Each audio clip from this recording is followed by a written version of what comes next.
1, 2, 1, 2, 1, 2. Okay? Nag-scroll ako sa Facebook para magtingin-tingin kung ano nga bang mga nangyayari sa mga bagay-bagay sa internet. Out of nowhere, lumabas sa feed ko si Bigla. At dun, sa comment section, nasan na yung part 2. Right at the moment, alam ko na, susunod natin gagawin. So, alright mga Siwa Nation, napansin nyo lately, puro big bike tayo. Nandyan si Bayani, nandyan yung CX-4RR, nandyan yung Tracer, nandyan yung MT-09, nandyan yung Rebel, nandyan yung X-Max. Eh, paano naman yung mga maliliit nating motor? Ito si Bigla, nawala sa mapa, napabayaan. Tingnan nyo, gano'n nakadumi to. Yung muffler niya, ayan, kumakalansing sa loob. Yung shock niya, yung motaro pa. So, ngayon, sa vlog na to, baka abutin ko ng mga ilang araw gagawin. Kasi ang plano ko rito, susulitin ko yung project na to. One part, one day lang. Unang araw, kung brake system, lahat ng brake system. Kung second day, lahat ng suspension, lahat ng suspension. Kung third day, nandun lahat ng performance. Fourth day, nandun lahat ng maintenance. Titignan natin ngayon ang itsura ng panggilid nito. 3,000 kilometers to 13,000 kilometers. Walang bukasan to. Medyo napabayaan. Titignan natin lahat to. Ano itsura ng loob. At syempre, pag-usapan na rin natin yung gulong. Papalitan na rin natin to ng Michelin tires. Sigurado tayo sa quality nun.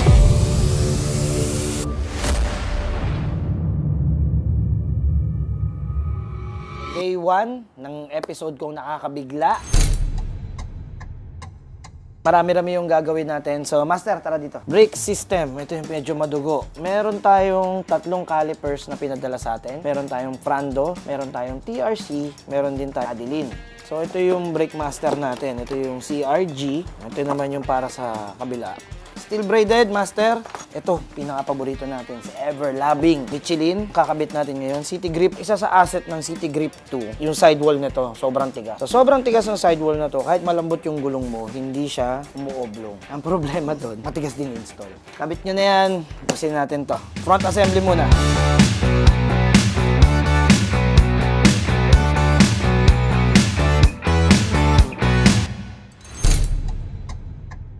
Nabaklas na ni Master. Ito no, halata no, 13,000 kilometers. Parang ex mo. Tuyot. Maraming nagtatanong paano nangyayari to. Hindi kasi consistent yung ginagamit ng brake pad. Master, ano nangyari pag kain-kain na? Hindi na ganun ka... Kapit yung preno. Maging maselan sa pagpapalit ng brake pad, mga Siwa Nation. Mas mahal ang rotor kaysa sa mas maayos na brake pad. Baklas, Master.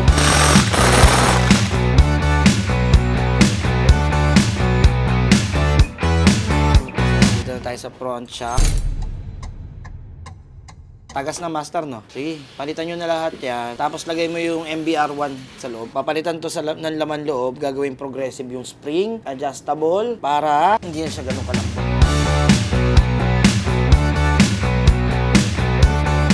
Maganda naman yung instructions ko, malinaw naman. Smooth naman yung gawa ni Master as before. Kaya nga sabi ko, isabay na yung brake caliper para tuloy-tuloy na yung trabaho. Nung sinukat, bang!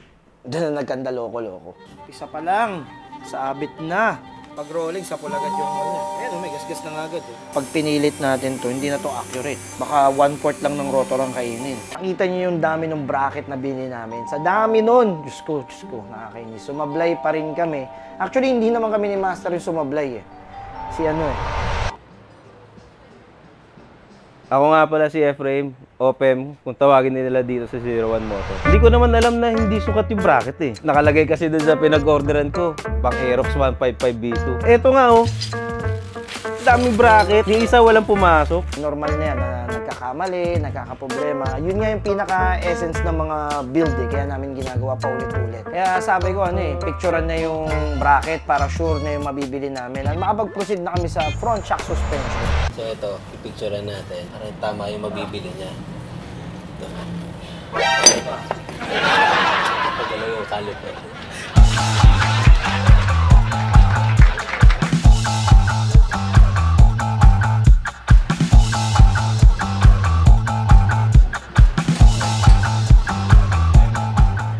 Nabot tayo ng alas 7 ng gabi dito. Front shock pa lang ang natatapos natin. Medyo natagalan ako at nahirapan dito dahil kailangan ko pa mag-provide ng stopper doon sa loob ng front shock para may kabit ko lang yung bagong preload telescopic. Medyo natagalan nito dahil kailangan kong itono, i-adjust ng maayos ang suspension na to. So dahil inabot tayo ngayon ng gabi, ipagpapabukas na lang natin yung mga ibang accessories na ilalagay natin. Second day ng project natin kay Bigla, sisimulan natin mag-install ng brake level assembly left and right at sasamahan din natin ng braided hose. Tara, simulan na natin.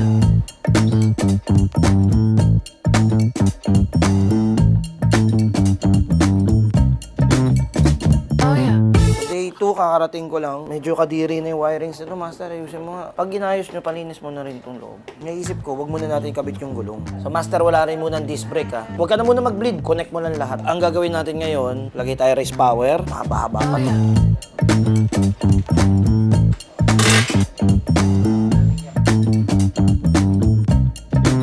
Hinold ko muna yung sa suspension dahil hindi ko pa naman alam kung anong ilalagay kong suspension. Kaya nag-proceed muna ako sa brake cable.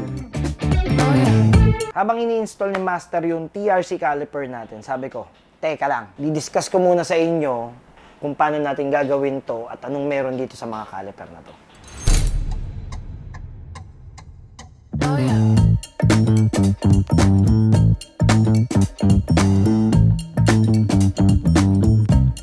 So alright mga C1 Nation, no? Ito na, nabaklas na ni Master lahat. Ito itsura niya sa loob. Kuklose na namin yung unahang part, yung front section. May bracket na kami. Papalitan ko na lang yung mga bolts, hindi maganda. TRC ang gagamitin natin caliper. Ang rotor natin ay smoke. Ito yung floating disc na pinag-usapan natin dun sa isa kong episode. Yan, no? So, naalis na rin ni Master yung mga wiring. Nakakonekta lahat yan, naka-harness lahat yan. Palitan na natin ito, durug-durug mo. Nasara na ni Master yan. Tapos, tomorrow, lilipat tayo dito sa rear section naman. Pag-uusapan naman natin yung panggilid, race power shock.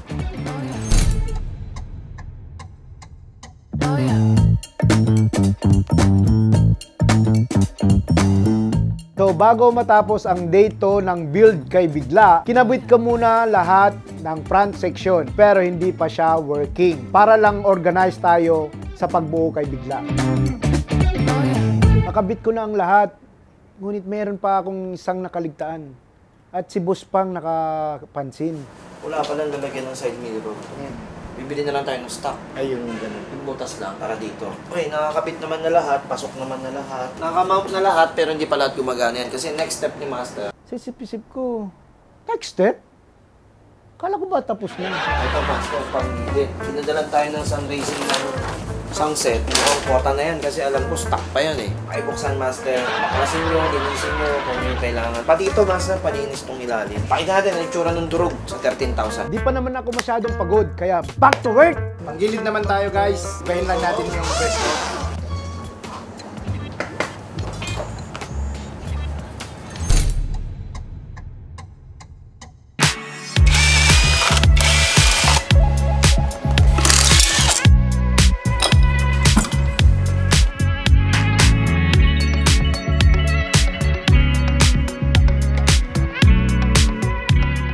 Alright mga C1 Nation, no? Performance part na tayo. Baklas na lahat, papalinis natin tong crankshell natin. Yung iba kasi ang ina-upgrade, makina, tsaka CVT. Ang pakikialaman ko, gearing. Ang panggilid pala na pinaglumaan ni Bigla ay RS8 pala tayo. Kaya palang ganda. So ayan, no? Long-term usage. Ito, bola ng RS8. Fully drive face, buo pa to. Ganda ng slide piece. Buo pa. Okay, lining. All stock. Bell, patay na. Durug-durug na yung bell natin. So, yan ang laman ng panggilid ni Bigla. Papalitan natin ngayon ng sun racing set natin. Palitan nyo yung gearing. Today, end na tayo. Tapos na to. Bukas naman. Day 2.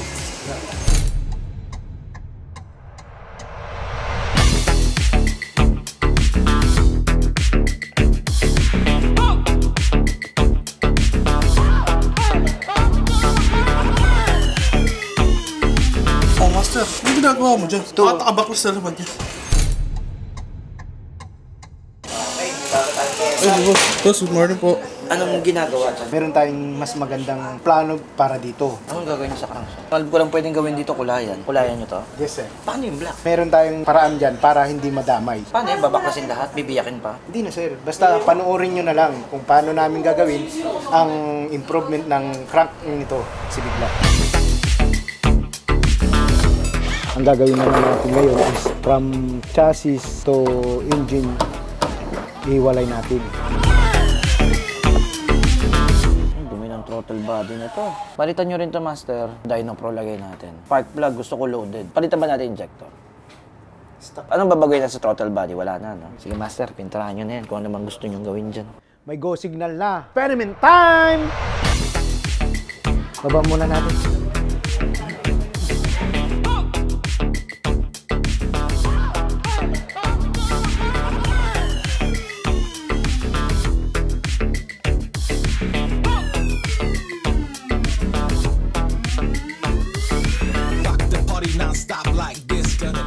Kaya ayoko binibigyan ng karapatan yung mga mekaniko ko sa project eh. Tignan nyo, nananahimik yung crankcase dun, kailangan daw pinturan para maganda. Good job!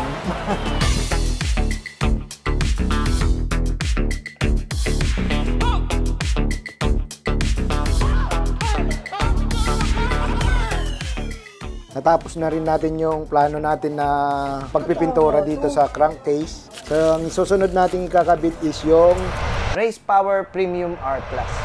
Bring it back, bring it back, bring it back, bring it back now, bring it back, bring it back, bring it back, bring it back now, bring it back, bring it back, bring it back, bring it back now, bring it back, bring it back, bring it back, bring it back now, bring it back. Alam naman natin na subok na ang Race Power Shock. Kaya bilang head mechanic ng 01 Moto, sure ako na high quality itong Premium R+. Papalitan na natin ng spring para magamit natin ang full potential ng ating shock.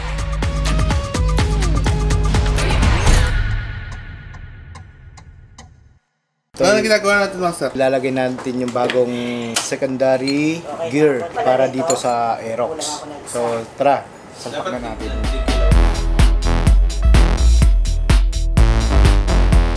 Day 3. So usually, ito talaga yung pinaka-busy day sa mga build namin. Dito talaga yung nagsasama-sama kami, pukpukan na. Lights, suspension, sama na natin yung performance dyan. Pukan to hanggang mamayang gabi na to. Tumawag na din ako ng tulong kasi kung ako lang ang gagawa nito, matatagalan talaga itong project para kay Bigla. Ang instruction sa amin ni boss, lahat ng kayang tapusin ngayong day 3. Let me show you why they called me master.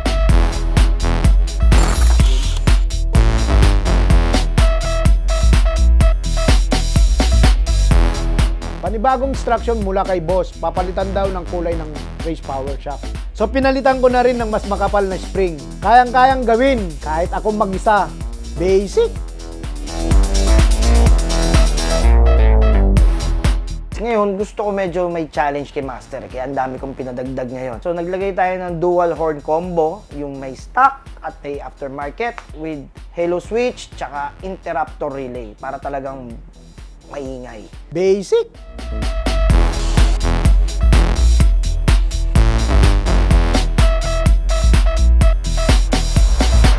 So alright mga C1 Nation, no? Phase 2 na, bababa na namin si Bigla. Marami-rami na rin kami na-accomplish, kaso ang problema, pag nandito siya, masyadong maraming distraction dito, tsaka kailangan na natin ng tulong ng mga iba nating kasama.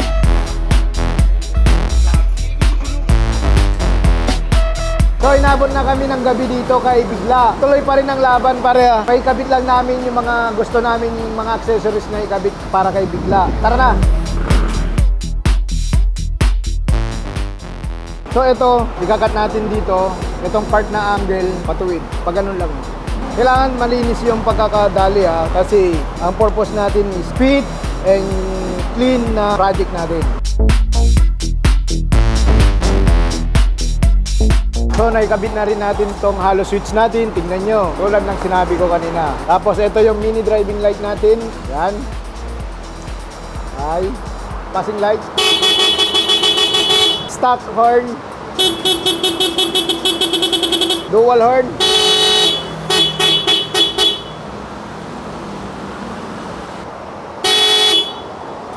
Parang may mali. Naikabit ko naman ng maayos. Pati yung wiring, kagaya ng tanong mo. Yun din ang tanong ko eh. Nangyari. Pag kasi naka-interruptor relay, pag pinindot mo ng matagal, yung busina, ang magiging tunog na ganito. Tatatatatat, tatatatatat. Kaya nagtataka ako, bakit ayaw? Chinik ko yung wirings. Cutter.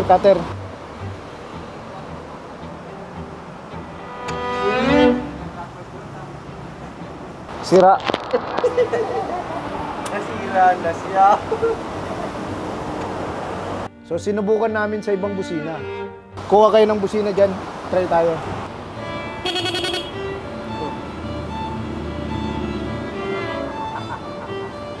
Nagana naman sa ibang busina.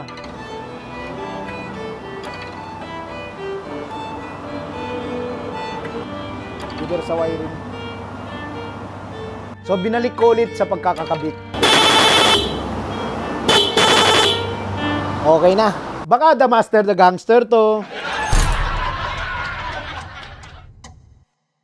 Ano na, master?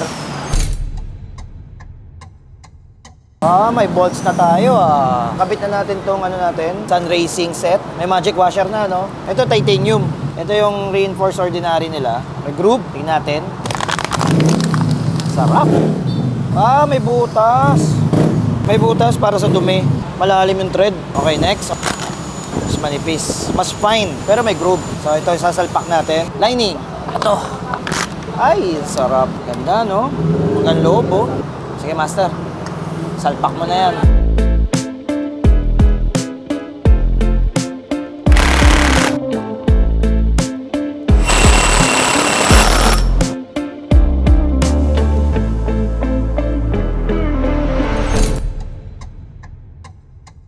Dumating na yung mags ng G-Ren. Ngayon, ang problema natin, magre-rear disc brake tayo. Kung papapansin nyo, wala pa siyang butas. Swerte natin, sa stock natin, gumawa na tayo ng guide. Meron na tayong guide. Dito yung mamount yung flange para magkaroon ng rear disc brake. See? Bigla. Bababa natin to. Papabutasan natin. Yeah. Tara. And syempre guys, ito na. Ito na ba yung guide niya, master? Nakala na tayo. Nasaan yung flange? Pabutas kami, mags. Parang kakasya. Di ba kakasya? Pag minano-mano natin, master, paano gagawin to? Babarinahin. Ang style talaga niyan, pakakainan yan. Para makukuha mo to, pakakainan to. Di makukuha sa ano yan. Paano ba, master? Yung iba binabarena lang nila eh. Kailangan mawala to. Hindi. Kasama yan. Saan? Hindi pwede mawala yan. Sinukat mo na ba? Kasi kailangan may guide yan eh. Teka lang, hindi kailangan ng guide kasi plug and play to. Hindi, ibig ko nga sabihin, kailangan kasi to. Pag nilagyan ko ng butas, hindi siya gagalaw. Kasi hindi mo na masisiro-siro ang butas niya. Libo-libo na nagbebenta niyan, Richard. Babarinahin na lang namin kung ganyan. Paano kaya natin ito masusukat na bilog? Diba? Ito yung kay Boss, kaya naman tingin natin. Kaya ba? Kaya yan. Ayan, yung guide. Oo, diba? Balik na rin naman tayo. Ayan na, guide na yan, diba? Panis! Panis! Ayan na, guide na kami na mangyayari ngayon. Okay na. Hindi na natin kailangan dalhin sa machine shop.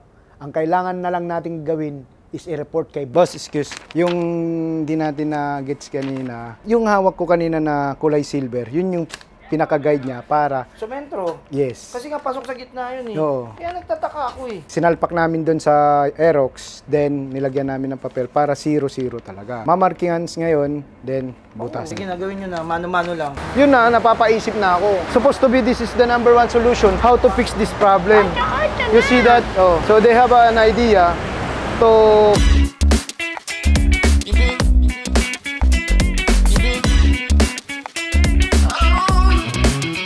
Naikabit na natin yung rotor disc sa mags. Na-convert na natin yung mags, front and rear TRC caliper, at syempre, yung Michelin tire natin. So far, 80% done na. Hintay na lang tayo ng instruction ni Boss. So ayun, halos matatapos na yung Aerox natin, minamadali na natin. Nakita nyo naman yung pressure na binigay natin kay kanina. Di nangyari. Ganun lang talaga sa workstation, ganun lang talaga sa workplace. If you don't apply pressure, things will never happen. May build, lagi talaga kami naabot ng ganito. Pero yun nga, walang humihinto sa pamilyang to. Nag-agree naman sila, kaya sinimulan na namin yung brake bleeding para matest ride ko na. All up in my mental playing make believe. Oh yeah, oh yeah, oh yeah.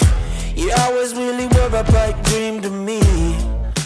Nilagyan na natin ng brake fluid. Meron siyang bleed dito para sa hangin. Meron din dito sa baba. I've never heard or think Think you're really gonna go and drive me mad. So natapos na natin yung bleeding ngayon. Tayin na lang natin si boss kung ano pa may dadagdag niya. 90% na ang natapos natin dito kay Bigla. So we're almost done. 90% na, konti na lang. Hindi na ako nakapaghintay. Kaya sabi ko, larga na yan. Test drive na agad yan. Ayos yung preno nito ah. Ang preno. Sarap gamitin ito. Ganda ng suspension. Ganda ng preno. Ayos. After ko ma-test ride, yung akala kong 90% malayo pa pala. Ramdam yung daang ng motor dun sa mag. Ramdam yung preno dahil dun sa rotor, tsaka sa mga caliper, tsaka sa brake master niya. Yung hiyaw ng muffler, narinig nyo? Nilagyan ng ignition coil, nilagyan ng breeze. Ang lutong, power na power. Medyo may delay ako, kaya habulin namin sa remap. All up in my mental playing make-believe. Oh yeah, oh yeah, oh yeah. Yeah, I was really worried about pipe dream to me. Oh yeah, oh yeah. Well, I'm wrapped up. I need it back. You get the best that I've never had. Oh, think you're really gonna go and drive me mad. So alright mga C1 Nation, this is the day. Yes, ito yung binili natin noon sa kalsada la. Aerox! Nirito! Gotcha! Ganda ng Aerox mo ah! Bakit boss? Ba't mo pinara boss? Maganda eh! Oo, kakabili ko lang nito ka. Bibili ka na yun!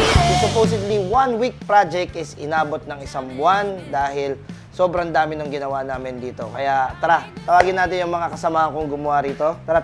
Sila Master, si Lems, tsaka si Pao. Sila yung mga kasama kong gumawa nung dito, kay Bigla. Hindi ko kasi pinakita sa kanila to sa hull. Nung nakita ni Master buo, inalis na namin sa paningin niya. Technically, hindi pa talaga nila nakikita to. So Master, ano yung sa tingin mong pinakamalaking ginawa mo dito? Yung pinaka nahirapan ka, nainis ka? Yung bracket ng rear sa disc brake sir. Yung mga preno. Ikaw, Lems, ano yung remap dito? Ano yung resulta ng remap natin dito? Expect ko na mas laki yung gain ng horsepower niya since before na pinalitan na rin natin siya ng full CVT ng Sun Racing. And also nag-modify tayo nga doon sa sinabi ni Master na gearing.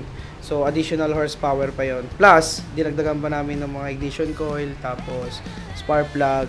And yun, suma total and nag-produce siya ng mas magandang horsepower based sa stock. Ilan ba? Tansyaw. 17.5. Ilan ang stock? 16.1. Oh, 1.5 horsepower. So, medyo okay na yun. Kung isipin nyo, ano yan, sat kalahating Red Horse yun. Tara, labasan natin to. Ang dami naghihintay ng mga C1 Nation, no? Kasi, ito yung kasama sa raffle namin. Kung ano yung makita nyo rito, as it is, ito yung pwede nyo mapanalunan. 1, 2, 3, go! Kasi, sasabit yun eh.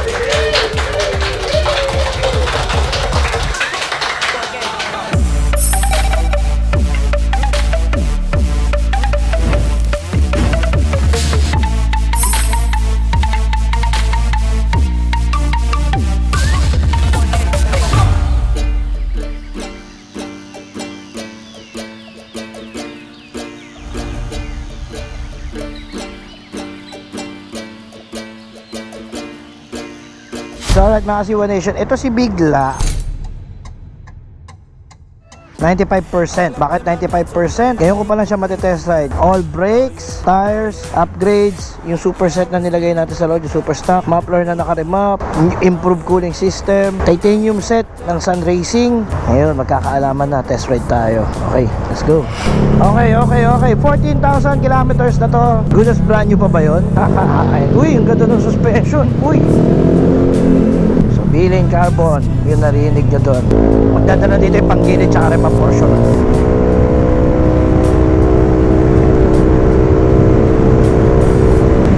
Tatulin ah. 108. Dati hindi nga mag-100 to eh. Sa akin mga C1 Nation, dito talaga ako nagtitesting ng ng suspension ko. Especially sa mga scooter kasi talagang madaling ramdaman yung lubak doon eh. Pero yung akin, hindi naman siya sumagat sa awa ng Diyos. Tsaka may tuli naman siya, oh.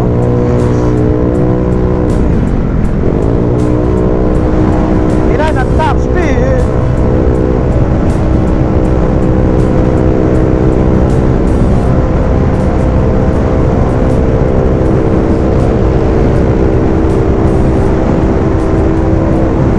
Tatulin. sa stock, panggilid lang, putya, tuloy nito. Baba top speed. Pero easy talaga yung 100 consistent. Tsaka ano, ramdam ko yung throttle. Giving confidence to the right. Michelin tires. Ganda ng kapit. Mas madulo. Kailangan ko lang timplahin yung bola.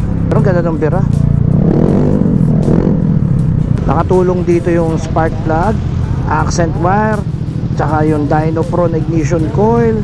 Ang set ng Sun Racing na titanium yung bell, torque drive, pero lahat nilagay na namin. Siyempre, lagi nga sinasabi ng lahat, there's no replacement for displacement. Pero kung may set namin ng tama yan. Tsaka ano, tuwa ako, walang vibration. Yung suspension, tuwan-tuwa ako. Nakita nyo naman sa Reyes kaganina. Ayan, may laman, no? Premium R+, walang baso, pero merong rebound. Siyempre, yung cooling system nito, nilakihan natin yung cooling system. Malaking radiator, malaking hose. Mas mabilis magpalamig. Remap and muffler. So, yun yung mga kinarga natin dito internally.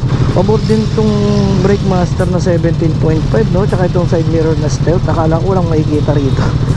Kita naman pala eh. Ayusin mo lang yung angle. Akala ko lang makikita, meron naman pala. Babaguhin ko na lang yung bola ng panggilid nito. Okay na ako. So yun na nga mga Siwa Nation, no? Dahil ni-request nyo si Bigla, binago natin at talagang nakakabigla ang mga nangyari. Ang isa pa nakakabiglang balita ay si Bigla ay pwedeng mapasa inyo. Paano? Ito yung mechanics niya. Follow nyo na lang yung page namin. Laging tatandaan sa 01.